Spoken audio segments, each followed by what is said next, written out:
Hi, this is Stephen Preston from InBroadcast, and with me this morning is Anthony Wilkins from Junger Audio, who's going to tell me about trends in the audio industry. Morning. Morning. Well, we're very excited at IBC this year because the world of broadcast audio is really on the verge of quite a big revolution. There's a number of, let's say, next generation audio formats being developed at the moment, and that's going to bring several advantages to viewers. First of all, these new formats will give a higher degree of immersion. So as we're quite used now to surround sound with typically 5.1 speaker layout just at floor level, new formats will add additional channels, typically in the form of height channels. So overhead information gives you a much more immersive experience. There will also be a degree of personalization, because one of the elements of these new formats will be so-called object-based coding.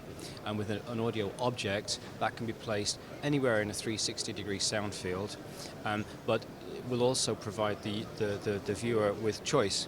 So when they're watching a TV program, they may be able to select which objects to hear and which objects not to hear. So for example, commentary from one team, in a sports event, or a microphone from a referee on a playing field, such like. So this is really an exciting time for broadcast audio. So are we talking about more channels, or what's the technology behind this? Well, we're talking about more channels and or objects. So an increased channel count, as I said, for example, with overhead speakers being maybe 7.1 plus 4 height channels. But of course, not everybody will have that many speakers in their home, so this will all be down mixable and still reproducible in stereo speakers.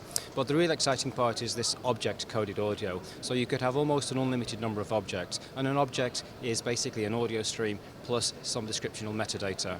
And in the viewer's home, a renderer will place the object at the right place in the 360-degree sound field, driven by the metadata.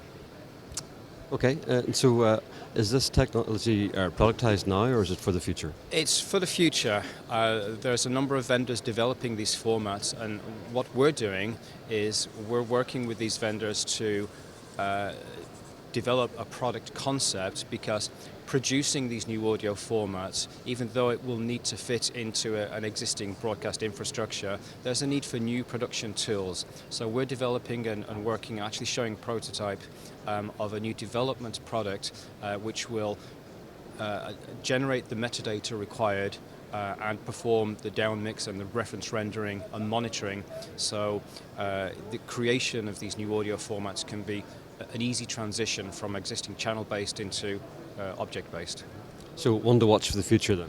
Absolutely. To be honest, it's not going to be happening in the next few months, but in the next year or so, these formats will definitely be appearing on the market. Okay, and if people want more information about this, where should they go? To our website, jungeraudio.com. All right, Anthony, thank you very much. No problem. This is Stephen Preston for InBroadcast.